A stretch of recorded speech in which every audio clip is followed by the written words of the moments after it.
প্রিয় শিক্ষার্থীবৃন্দু, তোমরা সবাই কেমন আছো? আশা করি সবাই ভালো আছো। সবাইকে শুভেচ্ছা, স্বাগতম জানিয়ে আজকে ক্লাস শুরু করছি। নবম ও দশম শ্রেণীর তথ্য ও যোগাযোগ প্রযুক্তি পাঠ পরিচিতি, বিষয় তথ্য ও যোগাযোগ প্রযুক্তি, শ্রেণী নবম ও দশম এবং এসএসসি প্রস্তুতিমূলক। ঠিক আছে, প্রথম অধ্যায় তথ্য ও যোগাযোগ প্রযুক্তি এবং আমাদের বাংলাদেশ।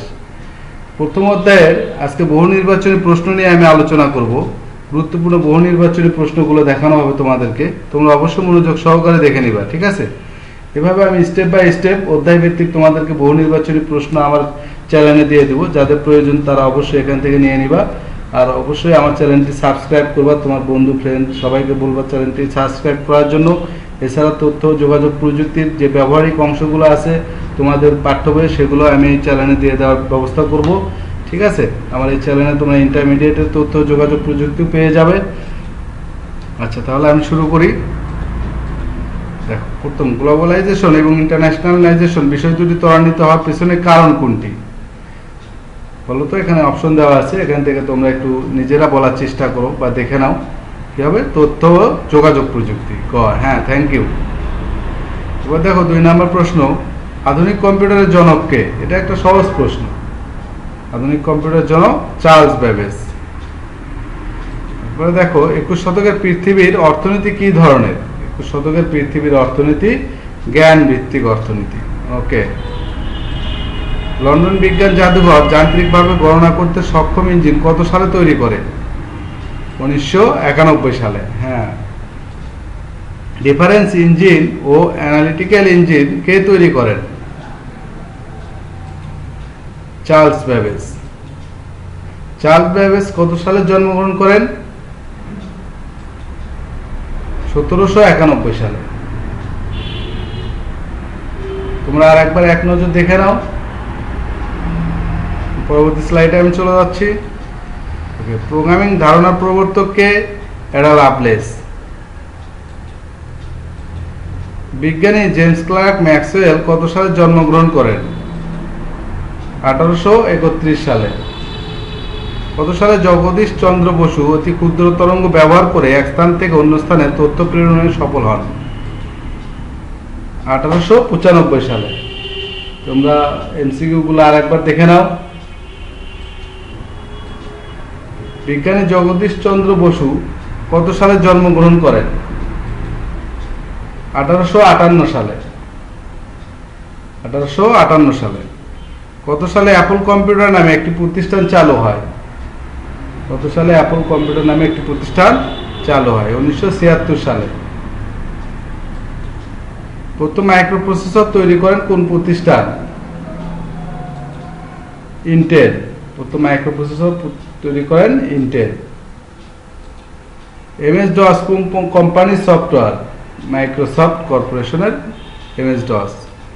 কত সালে হাইপারটেক্সট ট্রান্সফার প্রোটোকল বাস্তবায়ন হয়? 1989 সালে। কত সালে হাইপারটেক্সট ট্রান্সফার প্রোটোকল বাস্তবায়ন হয়? 1989 সালে।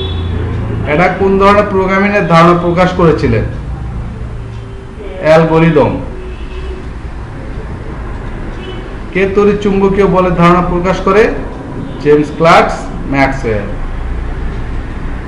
কোন বিজ্ঞানী বেতার তরঙ্গ আবিষ্কার করেন?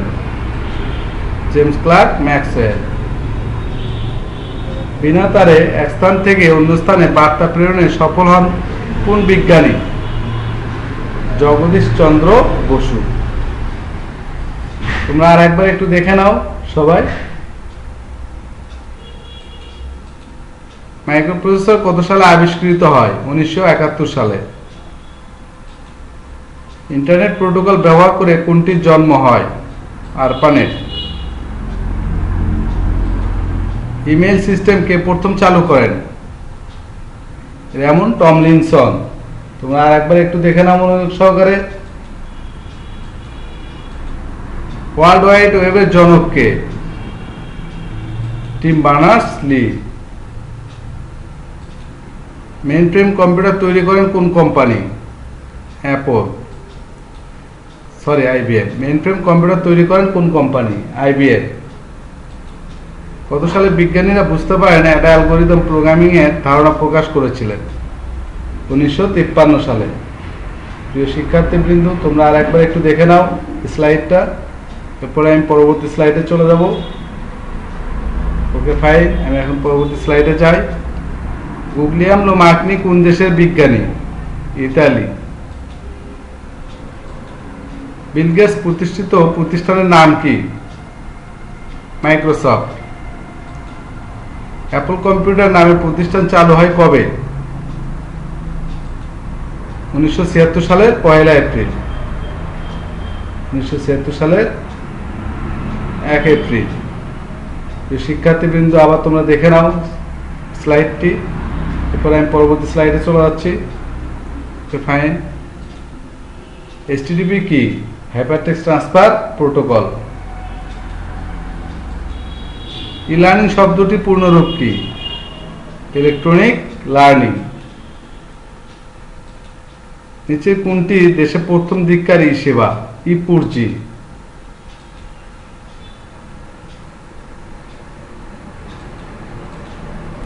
SMS এর পূর্ণরূপ কি? Short message service. বাংলাদেশে প্রায় সকল ডাকঘরে কোন সেবাটি পাওয়া যায়? EMTS। কত সালে ফেসবুক চালু হয়? 2004 সালে।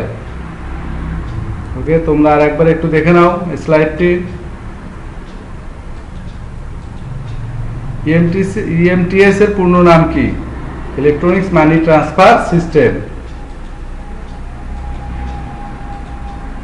ই-কমার্স এর পূর্ণরূপ কি? Electronics commerce. কোড এর পূর্ণ নাম কি? Cash on delivery.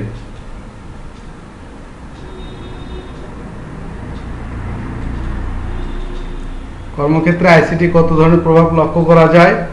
2 ধরনের। টুইটারের ব্যবহারকারীকে সর্বোচ্চ কত অক্ষরের মধ্যে তাদের মনোভাব প্রকাশ করতে হয়? 140 অক্ষরের মধ্যে। কোনটি মাইক্রো ব্লগিং এর ওয়েবসাইট?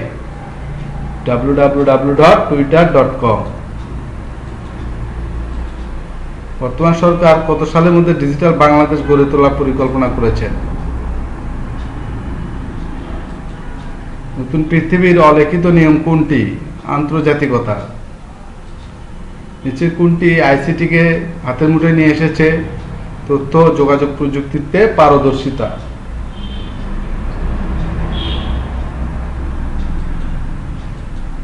তথ্য ডিজিটাল করলে সিদ্ধান্ত গ্রহণ সময় কম লাগে কত শতাংশ? 80 থেকে 90%। কোনটি কারণে সরকারি দপ্তরসমূহের মধ্যে আন্তঃসংযোগ বৃদ্ধি পায়? ই-গভর্নেন্সের কারণে। কিসের মাধ্যমে আখ চাষিরা তাৎক্ষণিকভাবে পুঁজির তথ্য পাচ্ছে? SMS এর মাধ্যমে।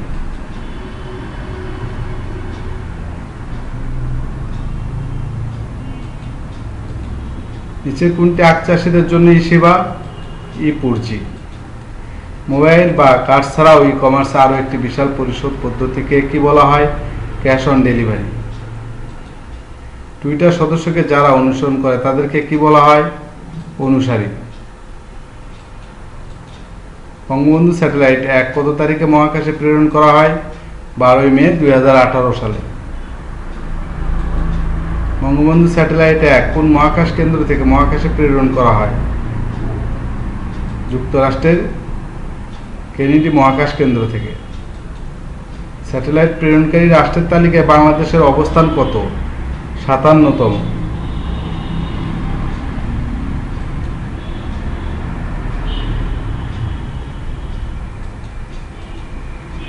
লেফট ফোর্স অর্থ কি? বড় বড় লাফ দেওয়া। তথ্য ডিজিটাল করলে সিদ্ধান্ত গ্রহণ সময় কম লাগে কত শতাংশ? 80 থেকে 90%।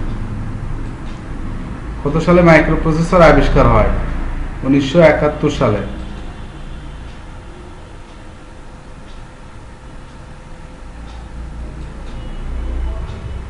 প্রিয় শিক্ষার্থী, প্রথম অধ্যায়ের এই ছিল গুরুত্বপূর্ণ বহু নির্বাচনী প্রশ্নগুলো।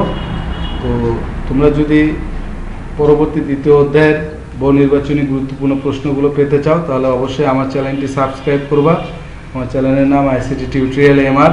এছাড়াও তোমাদের এই যে সাবজেক্টের আইসিটি তথ্য যোগাযোগ প্রযুক্তি ব্যবহারিক বিষয়গুলো রয়েছে সেগুলো আমি এই চ্যানেলে দিয়ে দেবো, তোমরা এখান থেকে দেখে নিবে।